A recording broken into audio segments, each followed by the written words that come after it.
It's live. So if you can get to my page, you can share it. Otherwise, you can share it later. Okay. Hi, everybody. It's me, Linda Marcus Smith, interview number 834. I think maybe these lights are too bright for you to look at. Does that bother you? Talking to me? Yeah. No, it's not. Okay. Well, thank you guys at home for tuning in after the fact. Usually people don't tune in when I'm doing this on Facebook Live. I have it there anyway for you. But if you're at home or at a veteran-owned company or at a military organization where I share these, watching these at home or at your company, I just thank you for serving our country. And these are for you to get to know comedians off stage so that you can say, hey, that D. Keith West out of Las Vegas, he was pretty cool. I wonder if I can go find him and support his comedy. And that's what the whole point of this is, plus to get another chance to entertain you at home. That's my joy, is making you laugh, smile, and forget whatever you had to do so us comedians can sling jokes in English. So feel free to share these with anybody you know who's hurting. I would appreciate it. I do have one sponsor. The last thing I'm going to say before we go to today's interview. I have a sponsor. It's the veteransofcomedy.com. They bring comedy around the world.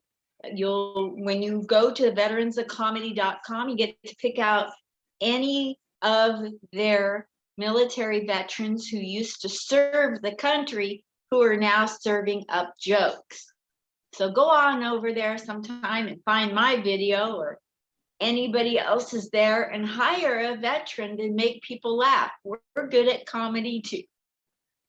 So that's my paid announcement. And I'm proud to be a member because I served in the military as well in 73 to 76 over in Germany. So there you go. And now, folks, the moment you've been waiting for, to get to know one more comedian, as if this little old lady hasn't done enough. She's going to do one more. When's this lady going to die? You're probably wondering. Well, so am I. There's one person, one entity that knows when I'm going to die, and that's my higher power. And it's all up to him or her, or whatever pronouns going on upstairs these days. So whatever. So today, my esteemed comedian guest is sitting over there in the other square with a microphone ready to talk. His name is D. Keith West. And that's how you can find him on Instagram, but we'll get into that in a minute. So let me just tell you a little backstory. This guy is positive. He's sweet, minds his own business. He doesn't get all kerfuffled into the snafus of the comedy industry. He just comes, he does his time, he makes people laugh, he goes home. He's no problem. You know what I'm saying? This guy's a nice guy. So let's hear him out. Let's get to know him. Let's bring him on stage and get the old lady to be quiet. Let's welcome to the stage the amazing, out of Las Vegas, funny guy, D. Keith West. Woo! Yeah. Hi, D. Thank you, Linda. Hi. How are you? Great. I get to see you all to myself. Nobody else to share you with. I'm so happy you're here. Thanks for taking time. Absolutely. So what's your day been like? So my day's been kind of slow because I'm a little hungover because I went to National Finals Rodeo last night. So. And you have the shirt on to prove it. Let's see that again. Yeah. There you go. What was it like going to the National Finals Rodeo? It was awesome. It was awesome. I've always been a fan. My grandpa used to go. So he's also Keith West. He passed, but so my dad and my grandpa used to go, and now I go, and it's pretty awesome. And they're good people. Generally, they show up at the NFR. How many people are here in town for that stinking A rodeo? lot. So Jerry Jones, the owner of, sorry, my cat's in the way too.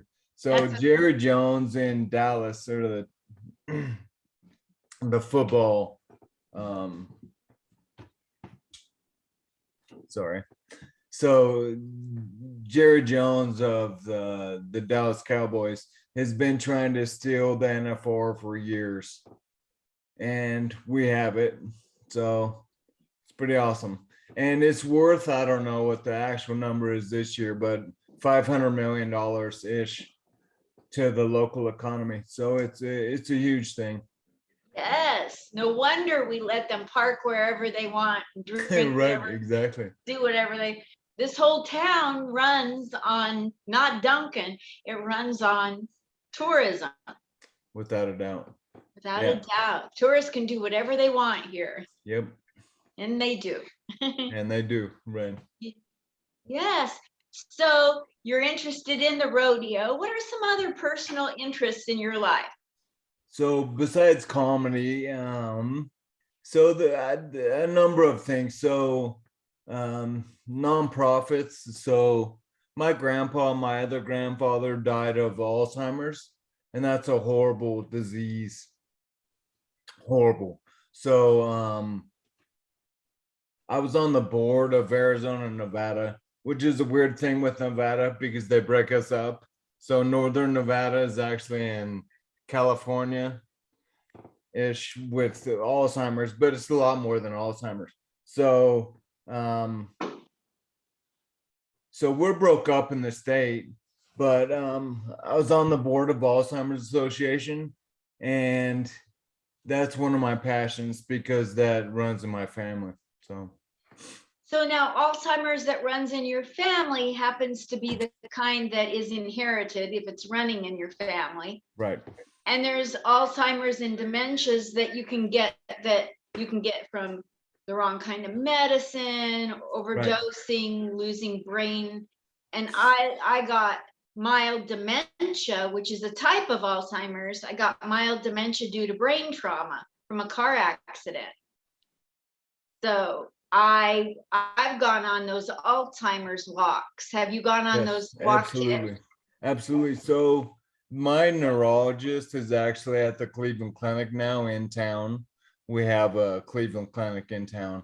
So when it opened up, it was the Lou Ruvo, and it only dealt with Alzheimer's. And I would see him at the walks, and I would talk to him.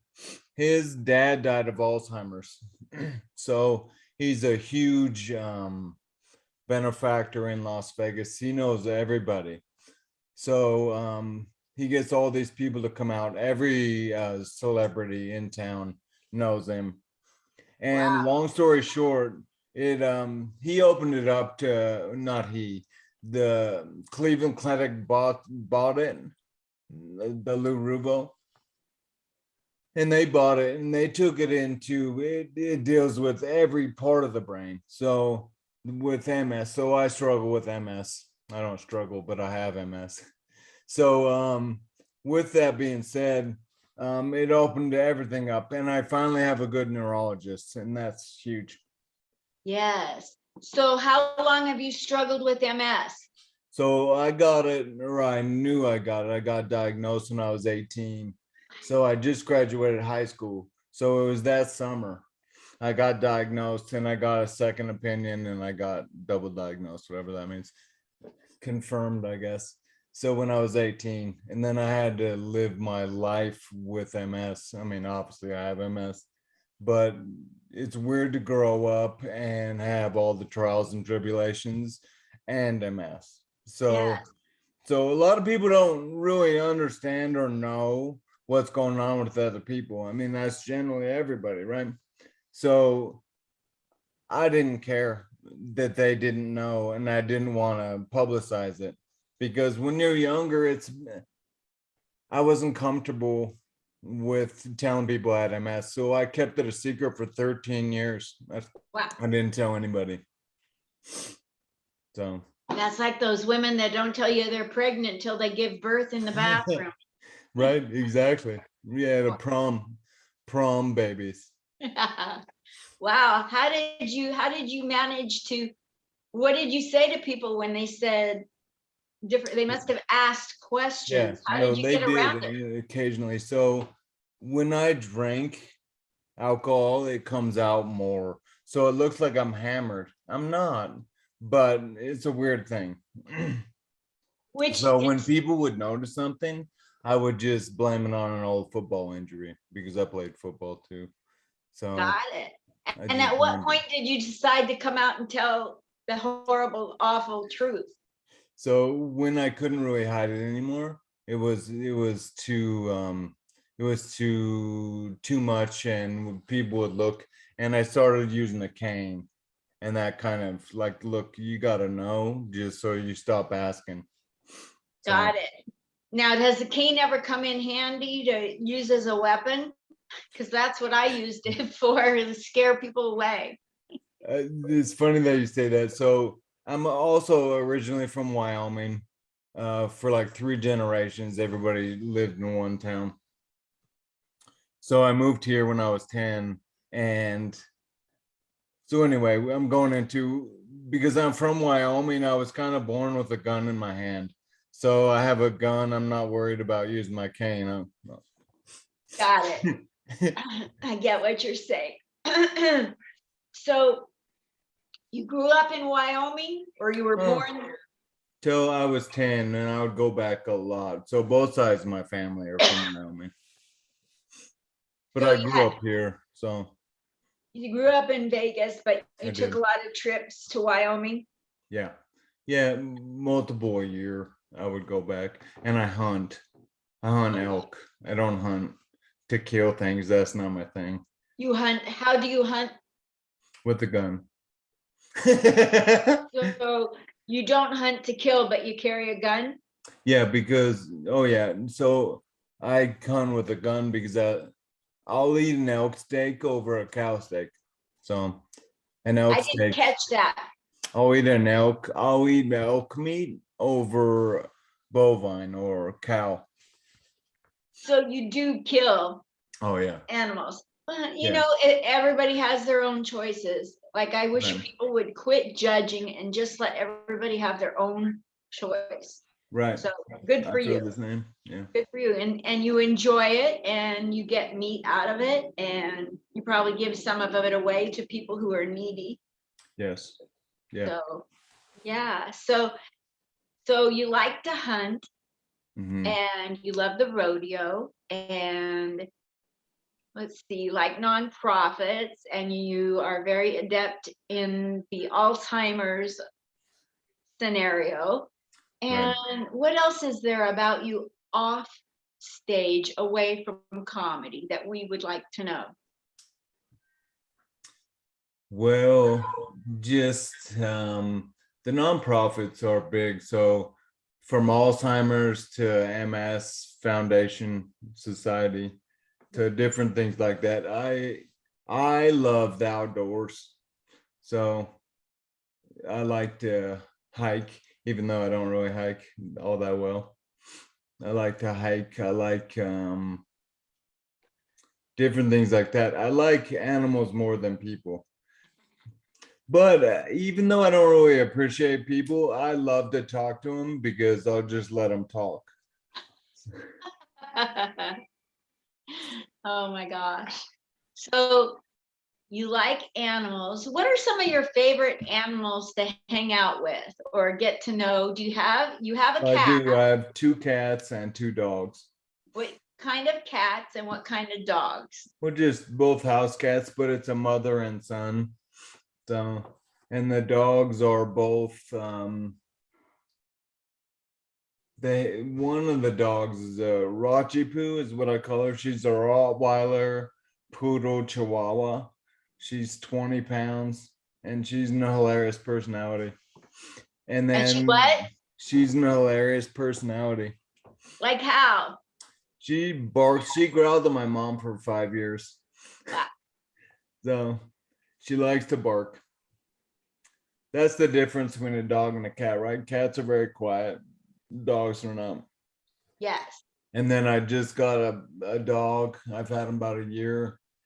his name is Milner, but he's the same. He's a little bit of a Chihuahua, but he's a beautiful dog. But he's a um, we got him from another um, pound.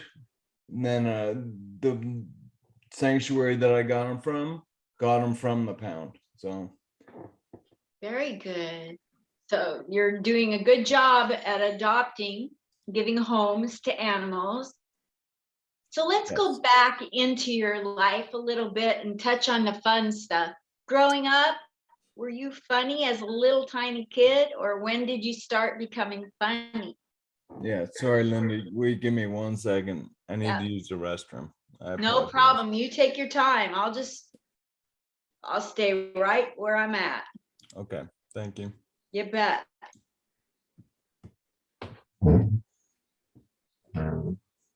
Are you guys enjoying this interview? I hope you are at home. So I think I'll do a little bit of comedy while you're waiting because I need the practice.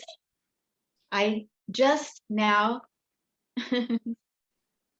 my gosh, I cannot believe I did that. I just took my cell phone and put myself in the room for the second time. I got to go get rid of myself. Let's see, remove. Should I report myself? No, I'll just remove myself. Don't report. I can't believe I did that. So let's see. I've lived in New York a couple times in my life, 2 or 3.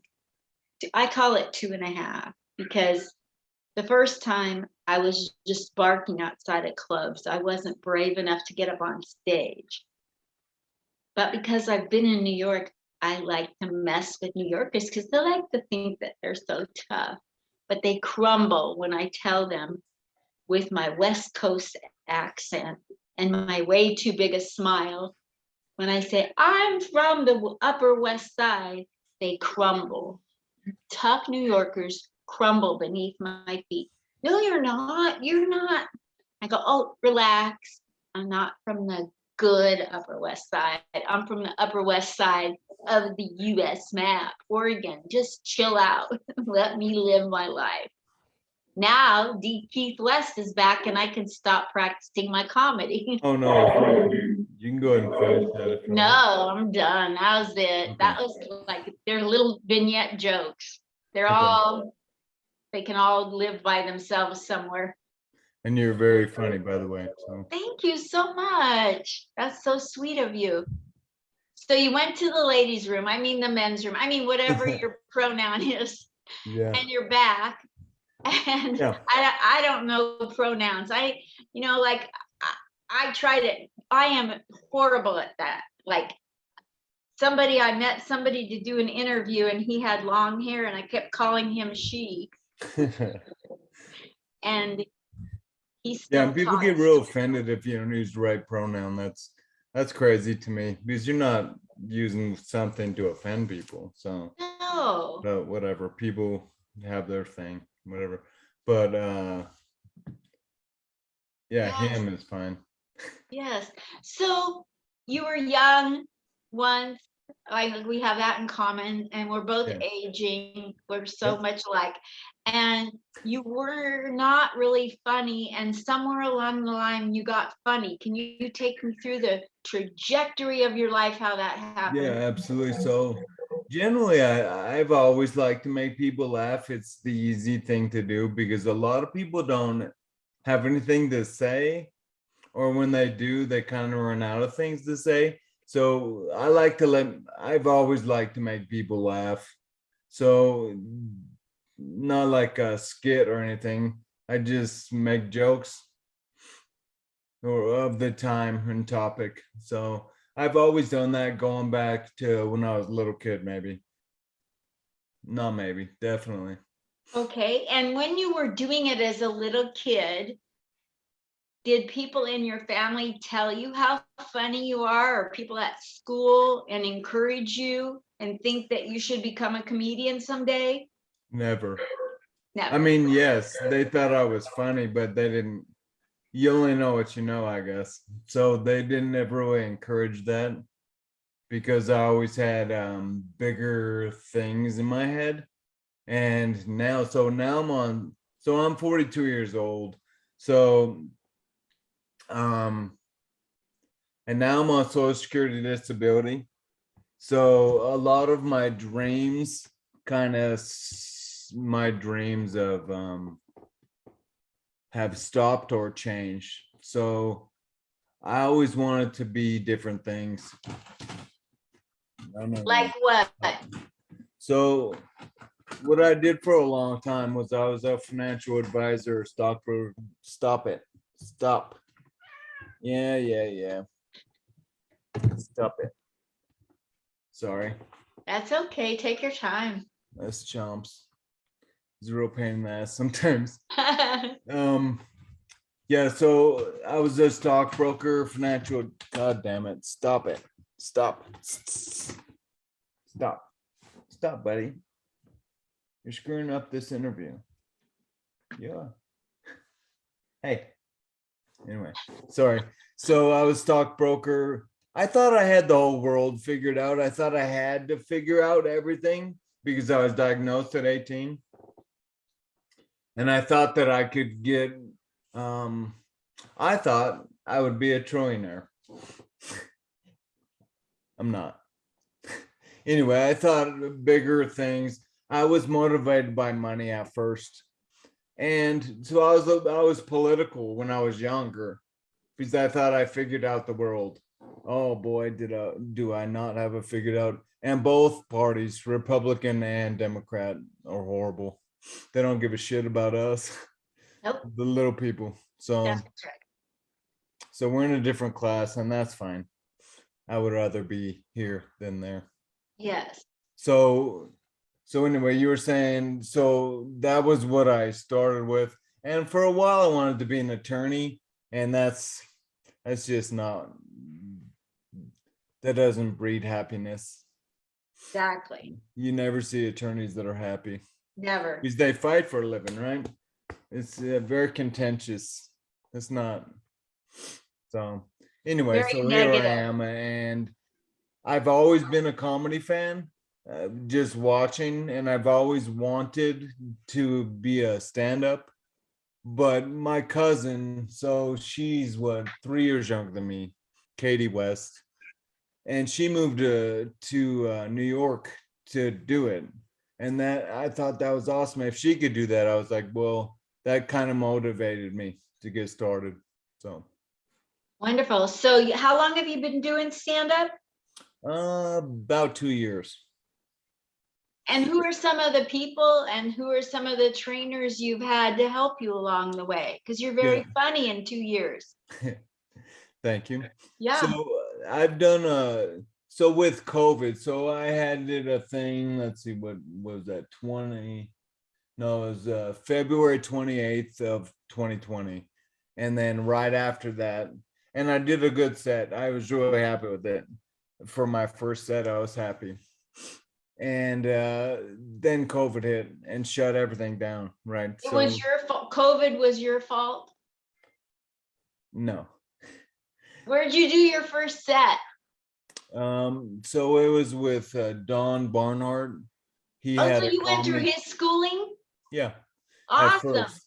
Well, I went there, and then COVID shut everything down, and then I went to a comedy coach in LA, and then I went to one in San Francisco, and then back to LA. So I've had a couple coaches, and I enjoy it, and I've got little things that are good from each. So Yes. So who are the other coaches you've had besides Don Barnhart? and now here's the thing. So I have MS, and when I try to get things, I kind of Don't worry about it. Yeah. So Just tell me next question. Yeah. If I, Next question. it's not even important, don't Right. even feel bad. Do you know, in the course of a week, how many things I forget? A couple. A couple. Right. I feel like everybody is differently abled, and you have a visible disability.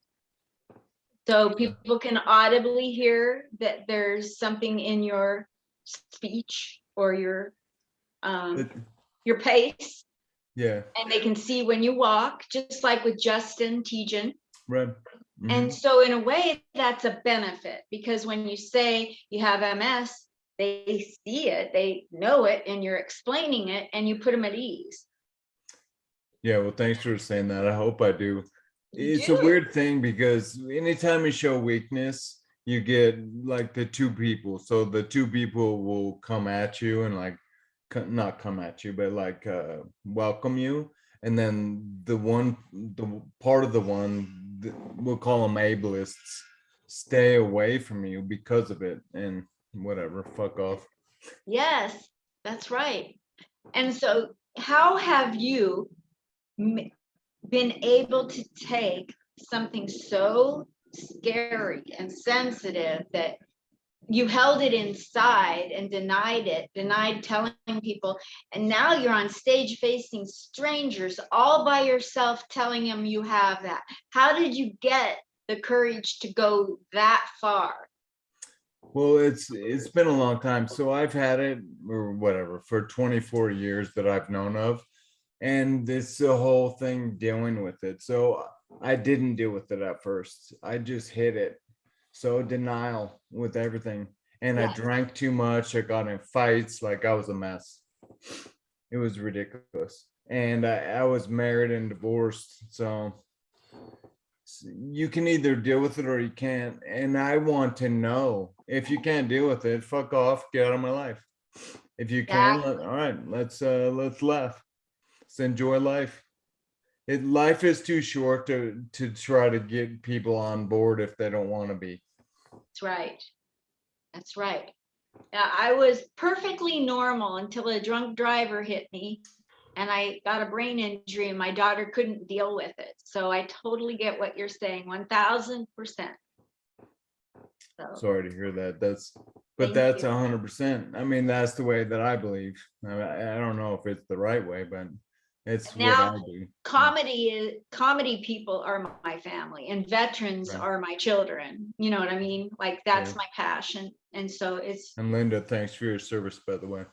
thank I'm you a for huge saying this. supporter. What? I'm a huge supporter of the armed services. And in town, it's Nellis, so the Air Force.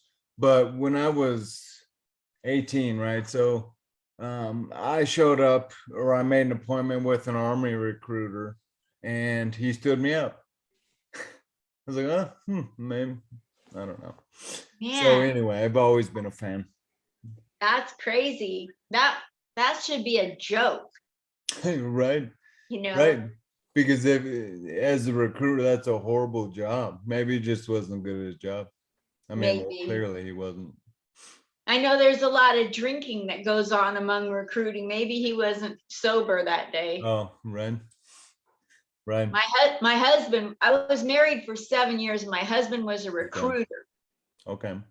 And they like to go and drink. They have Yeah, to just cope with their of course. job. Right. No, Crazy. absolutely. So Yeah. when I was well, where was he recruiting? Maybe it was your husband that stood me up. Vancouver, Washington. Okay, no, not that.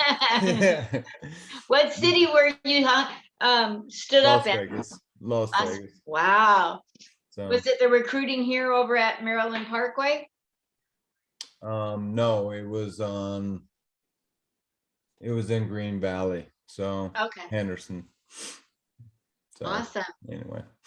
So, Yeah, so so go you, ahead. you get into comedy, get trained by 3 or 4 people. You get up on stage your first time. What was you graduated, that would have been at Don Barnhart's Yep. class graduation. What was that like? It was awesome because when you graduate, you're on stage. So you have your that like, I don't, for lack of a better term, your final. And it was awesome. I loved it. And it was interesting because the place was packed and it was a rush. and I liked it, and I was getting laughs, so that's always good, or obviously better than not laughs. So So what are some of the secrets that you were told in your comedy coaching so far in 2 years? What are some secrets that they told you about how to make something depressing, possibly depressing to a crowd, funny? yeah, no, that's a great question. So most of it is me. It's just talking, and they have corralled me a little bit. So I'll make a joke, or I'll have something that I think is funny, and they'll be like, Keith, that's sad. No shit. Whatever. So it's too sad. So I need to change the words to lessen the sad, because I never want to make the crowd sad, because that's not right. That's not what we do. So I always have to watch that. So well, they just have changed or helped me change the wording, which was huge. So that was the first thing. And then beyond that, it was the basics, the fundamentals of comedy. So what a joke is, different ways to tell a joke, that kind of stuff after the first class with Don Bonhart.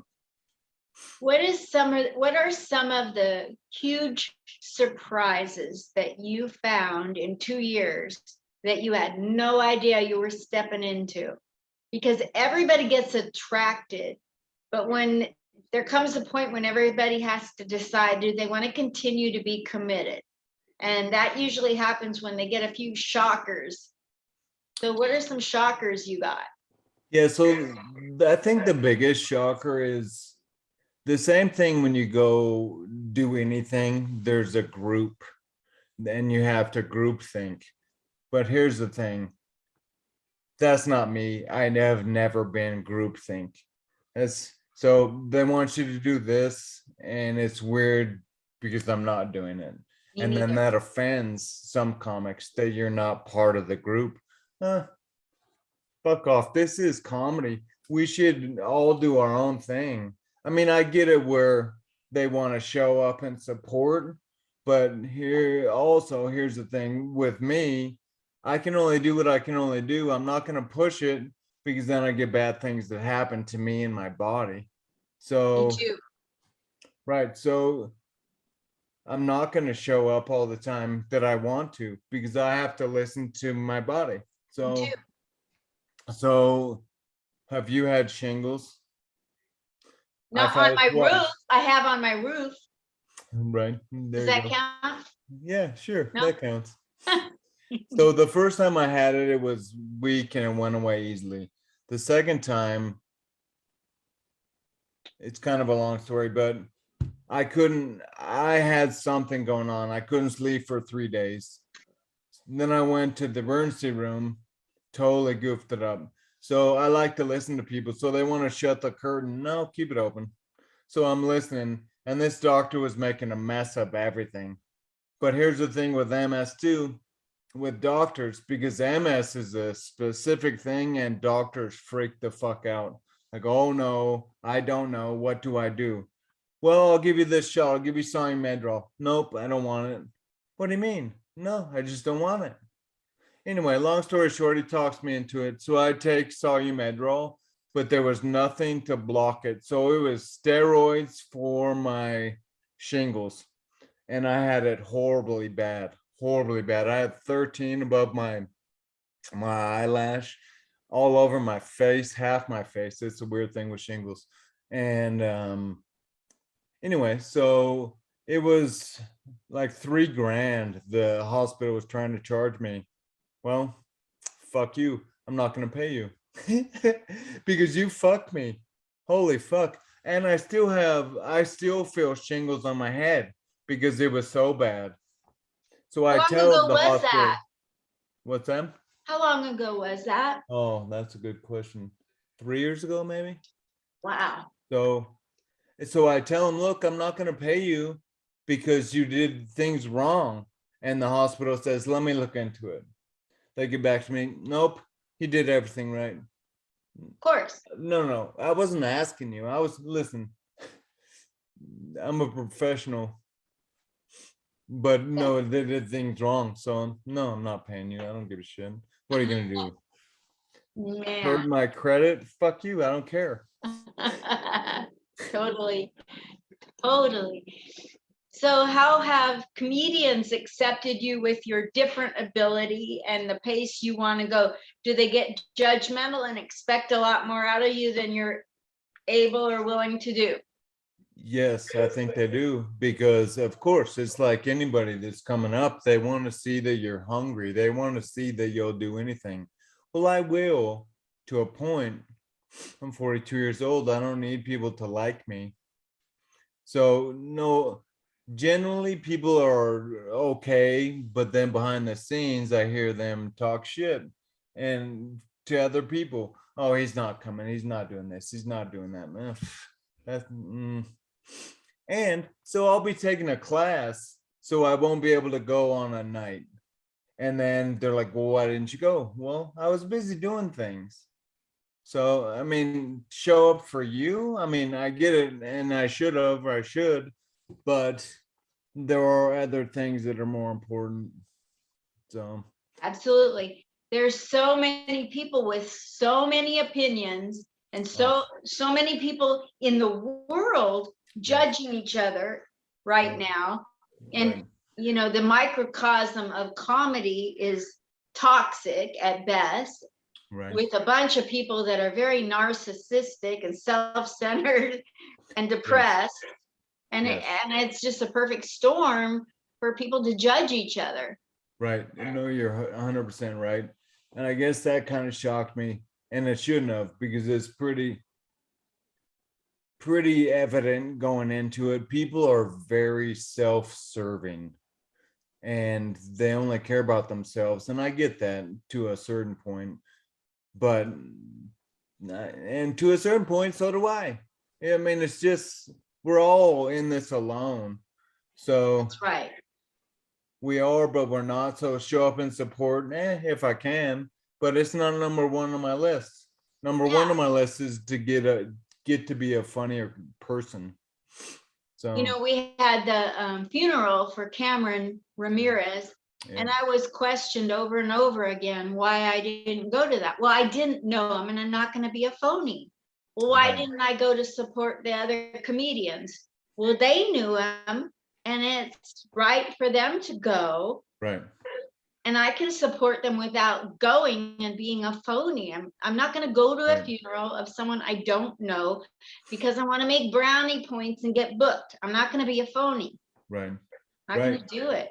No, you're exactly right. So I went because I knew Cameron. I mean, I knew Cameron as much as I could have for as short as time that I've had with him. And I had a connection with him. So I went to that, but I was really turned off by the whole group. I mean, I like a lot of comics, but I don't like a lot of comics. Yeah, we can't like everybody, and Right, it's a group mentality. And like they're not any better because they went to the funeral than right, I am because I didn't go. right. But No, like 100%. every single facet of comedy is I'm over here and you're over there, and Right, since I'm here, you're wrong. And that's what everybody in the world is doing right now. right, right, which Just is so wrong. tired of the Right. divisiveness of, So, and then I had a weird thing. So, I've seen a lot of violence in my time. So, me too. a kid got killed when I was in high school, um, because he was bigger and stronger than people, and he would just beat the fuck out of people. And somebody pulled out a gun and shot him, killed him. There was a shooting in junior high. There was when I was in college, a kid got killed. Not a kid, Matt Moen was killed in a quadruple homicide where he was bound, tortured, gagged, and killed execution style. Anyway, it was nuts. So I've been to funerals for young people, and it brings weird things, and maybe that's more my issue, but I didn't like that was to get up and speak at his funeral was like a popularity thing, and that's not the I don't know. It's not, it gave me weird feelings. It brought a Yeah. lot of emotion back. I guess I forgot that I have. So Yeah, absolutely. So, there's you with a different ability making it funny, which I admire so much. And you thank have you. something that is visible when you walk up on stage. Before you take the mic, people make the assumption that there's a different ability, and then you address it, which is very different from when I go up on stage, because it's like your hardware on the outside of the computer shows that you're different. Right. Mine doesn't. When I go up on stage, I look like I've had life handed to me on a silver platter, and I would walk into Target and ask for a manager. And I'm older, so that probably means I'm a racist, and I've got all those things. And so if I were to start by addressing a disability, a different ability with a brain injury right out of the gate, they wouldn't believe it, because they're making Right. different assumptions. Right. I've tried, it doesn't work. So Right. I say it kind of sort of at the end, kind of as a, Right. I'm And doing this with that's your decision. So you do whatever you want, and that works for me. for you, right? Yeah. So it works, and the fact that people don't know is a secret blessing. So you get to show it when you want. Yeah. When I feel like the audience won't turn against me, Right. like when I say it, they, like I'm little Miss Lovable. When I go on stage, everybody, oh, we love her. We don't want to hear anything bad has ever happened. Like Right. I pity anybody that decides to roast me after me, because they will get crickets, because the Right. audience just loves me. And like I'm Little Miss Sweetheart, and they don't know me, or they wouldn't say that, but I have my down times when I yell at people that Right. hog the sidewalk or whatever, or a stupid waitress that can't bring me hot coffee for the 15th minute I'm sitting there. Come on now, this is not Right. rocket science. I'm Mhm. not an angel. I have my moments, but like, what do you do so that you get the crowd to understand how unique you are?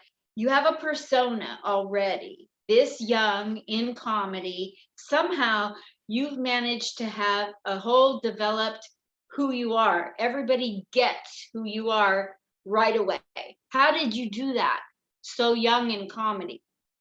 Well, I think it's important just going to different um, comedy stores and getting taught.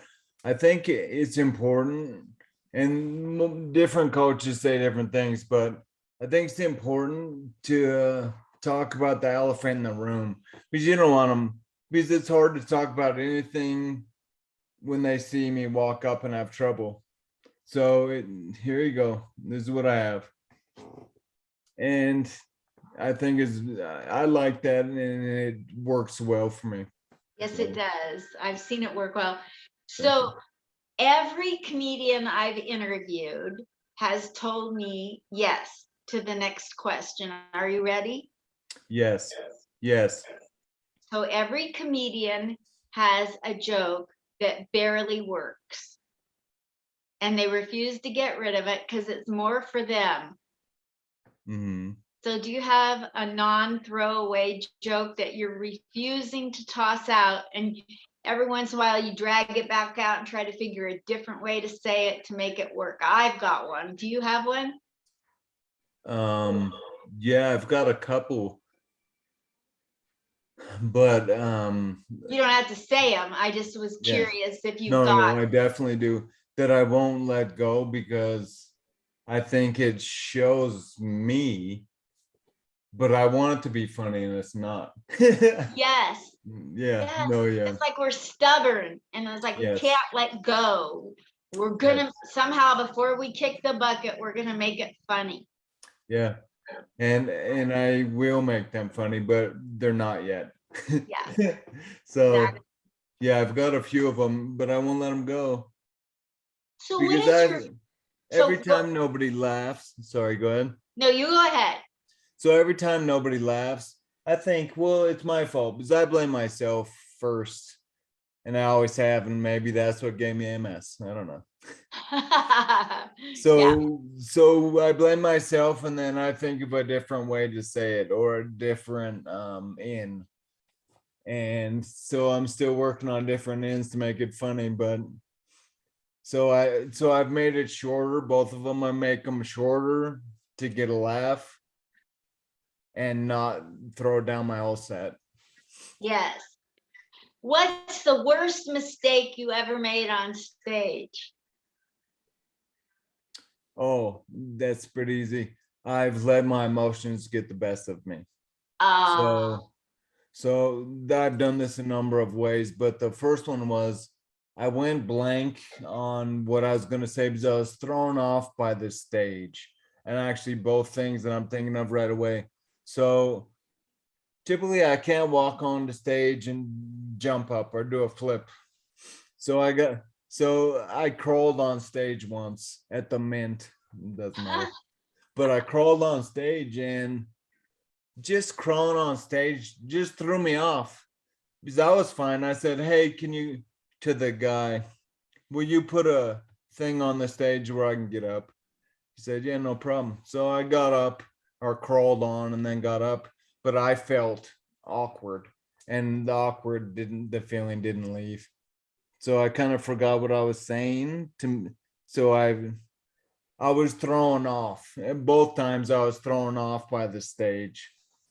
Oh. absolutely.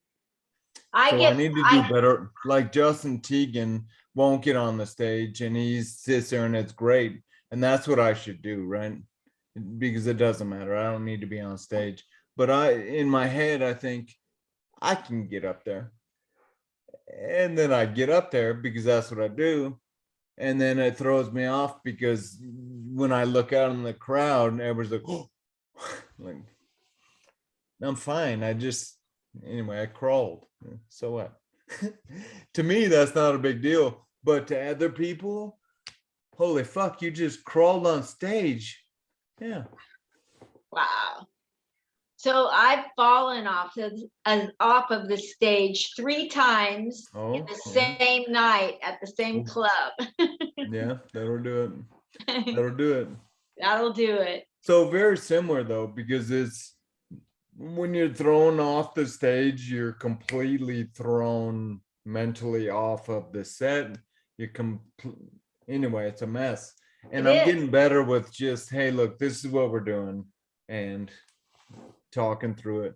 Because I like to talk with the audience, but if you do that too much, you don't get to your jokes. Yeah. The other night at Ocha, I was supposed to go up 5th and somebody wanted me to go up 2nd, and they put me up 3rd or 4th, and there was this whole kerfuffle going on behind the scenes about that drama. And in the middle of all that, we'll call it BS that nobody needs in their life. Right. And when I did get on stage, I had to take a minute, like, what was I going to say? Yeah. It threw my brain, and then I had to regroup for like a little bit, and then, okay, but like if somebody says, oh, I want you to do 5 minutes, can you do 5 minutes? And you show up and they go, somebody didn't show up, can you do 12? Then it isn't easy at my age for me to switch. I can do it, but usually it won't be my optimum. I can do it. It isn't gonna, I'd like to have a heads up, before you're telling me to go on stage. It'd be nice to have like 5. Yeah, no, I'm very similar to when anything gets thrown off just a little bit, it kind of makes me forget my words. And I've gotten better. I'm still not great or good, but I've gotten better with not being married to the words, to just feel through it and just talk. Isn't that a great feeling? It is. When it goes well, it's good. Yes. What is your writing process like, Dee? You can call me Keith.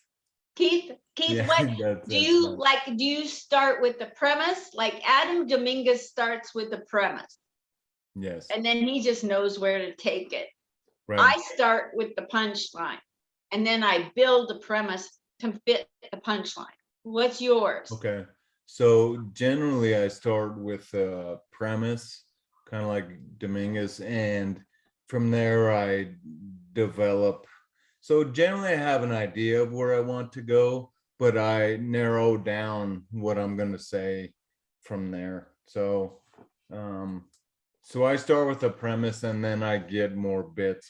So one thing, so I talk about my nemesis or my nemesis. So as nemesis is nemesis plural. So I talk about my nemesis and then I develop different nemesis that I can switch. But then it's all about time. So I don't know if I can make it longer or shorter talking about my nemesis because I have different ones that able bodies don't really think about. So um just in life, everybody has different nemesis, right? Like when So I park in a differently abled section, I get yelled at because I look like I'm parking in the wrong spot. I used to be scared of that before I came out with everything, which is weird talking about coming out because I whatever. So before when you couldn't see me, similar to you, when you didn't know that I have a disability, I got worried about that. But then you develop your comebacks, so you have them ready, or I had them ready. So anyway, I'd park in a handicap, and then every once in a while you do get people be like, "What are you doing?" I get that. So I think it's more internal, right? Because you're worried about people talking about, oh, you're not, that's not for you. Oh, it is. Got it. That's good. That was the struggle for me. So in your life, aside from comedy, what do you want to accomplish before you die? So that's a good question. So I've always, even looking back, my whole life, I just want to enjoy life and bring um, laughs or smiles to people that need to. So to bring cheer around, which is totally not cool to say, I guess. I don't know. I But get it. to get people to smile more and not give a shit about so much because today with politics being a mess, everybody speaks like they know.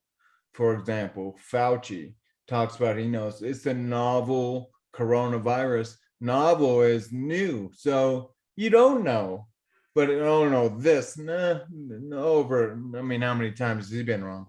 But that's everybody. Stop it. But it's not just him; it's everybody because they watch politics and then they say things that they think are right. Well, that's not that's not the way it is, and it drives me crazy. We have to get off. Oh, it's almost like we're all attorneys now. We're very confident. Fuck off. Stop it. Just stop it. It doesn't matter what it is. It doesn't matter. It's your opinion, Right. and you Right. shouldn't state it as a fact. Right. Right. I agree. 100%. And I that agree. drives me crazy. Nothing is Especially real. when it's something you can't know. Don't tell me it's a fact when you don't know if it's a fact or not. I think everybody has become a bunch of liars. Right. Oh, 100%. And that comes from our politicians. Yeah. And it doesn't matter what side. I mean, you can what side, but both extremes on the right and extreme left are idiots. That's just the way it is. Yeah, it is.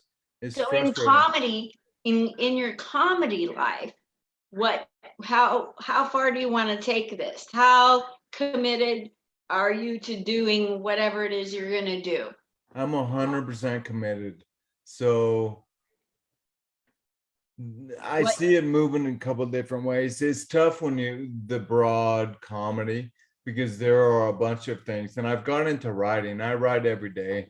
And maybe I want to do the writing route, maybe, but I really like the performing. So I don't know. I've never thought of myself as a performing guy, but I'm a performing guy. I like it. It makes me happy. And I spread cheer and I like other people are happy. So, Absolutely.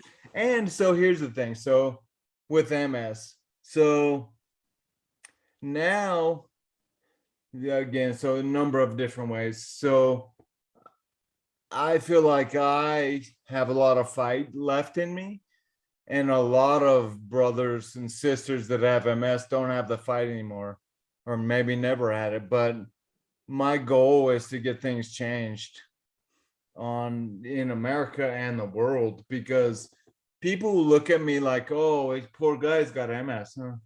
That's crazy, because I'm fine. I'm not fine. I have MS, but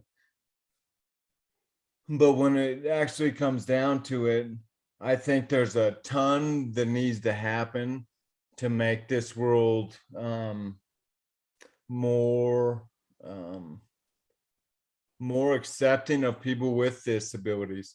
So I almost feel like that's my calling. I want to talk about it. We need to.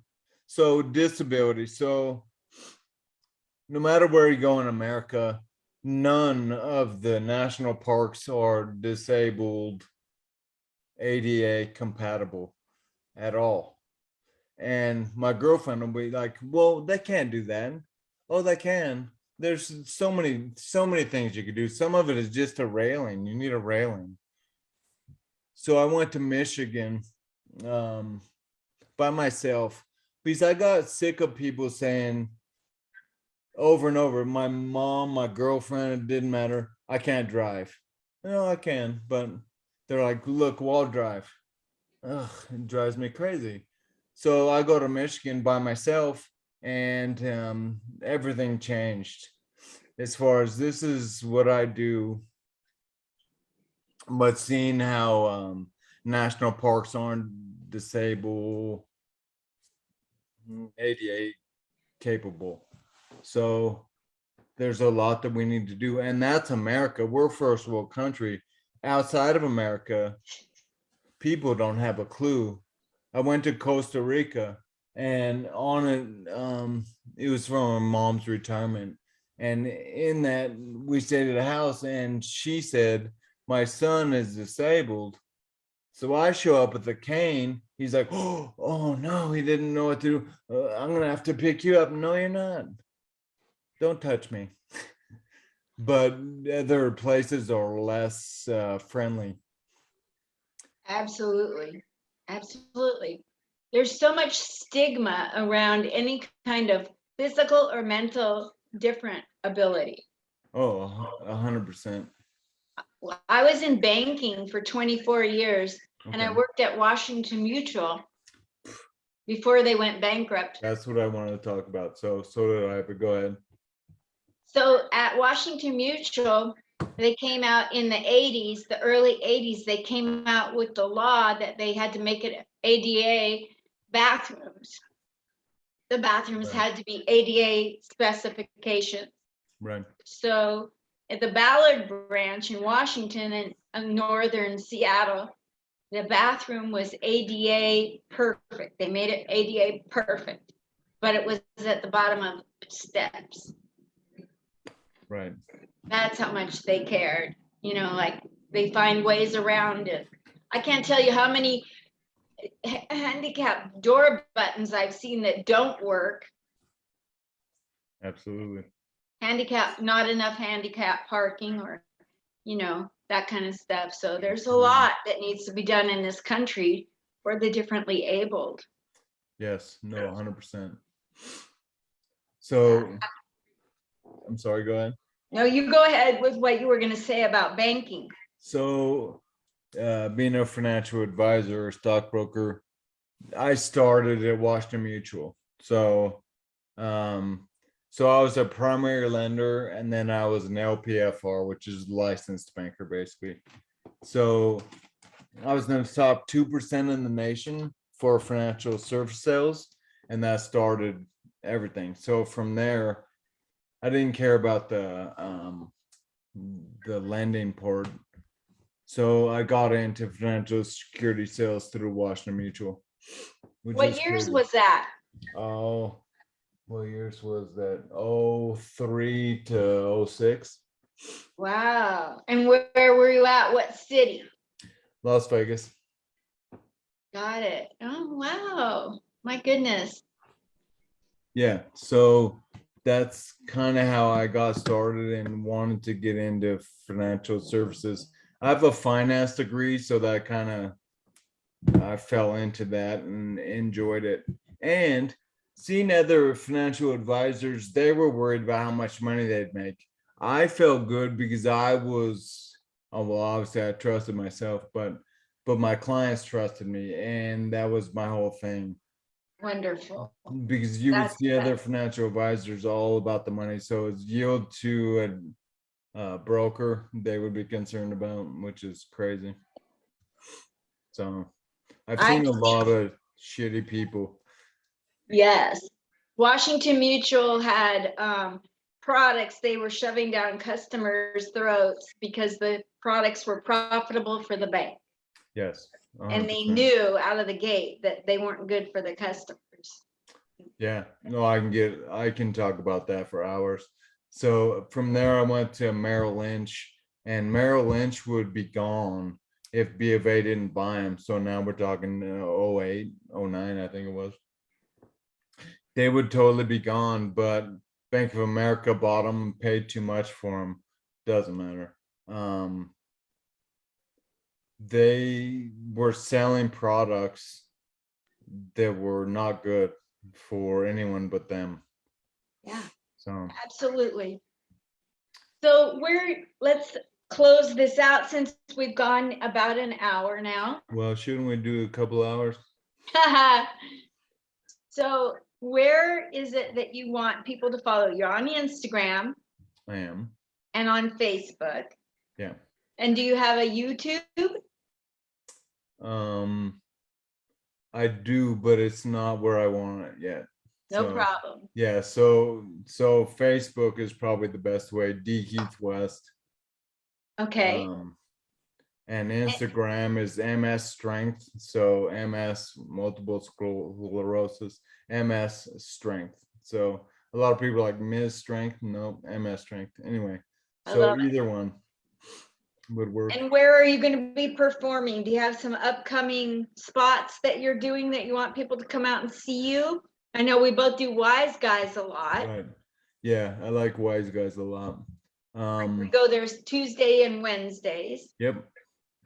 Yeah. And so any open mics right now, and then my goal is to get a half hour together, and I'm real close, but I just have to nail it down. So nothing off the top of my head that I would like them to come to besides Wise Guys. So Got it. that's pretty much it.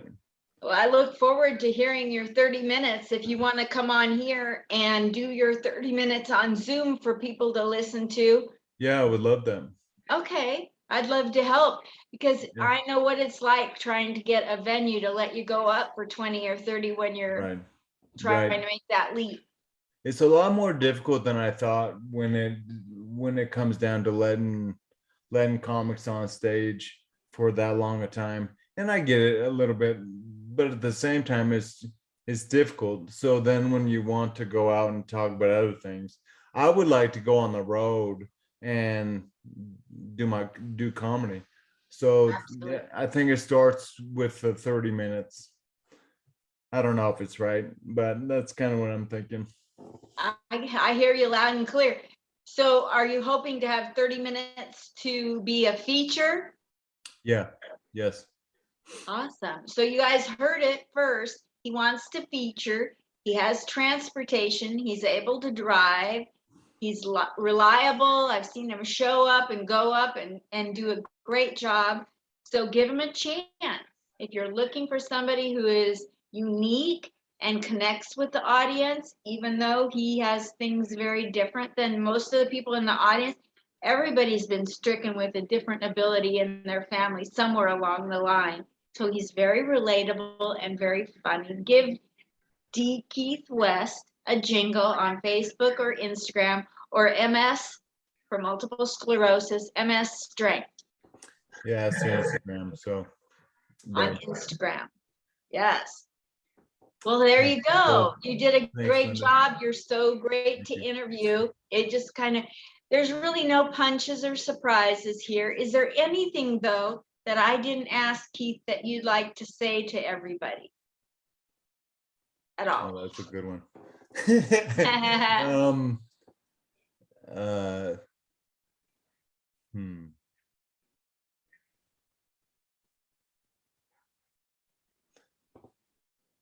Not really. I guess a little bit. So even though I don't like people, I love to talk to people. So if you see me out, come talk to me and I'll talk.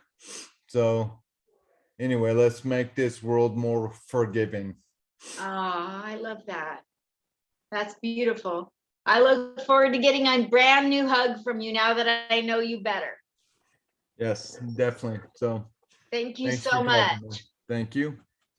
So let's see, today is Sunday. Mhm. And so I'll see you Tuesday at Wise Guys. I'm going to stay in with this cold for a couple days.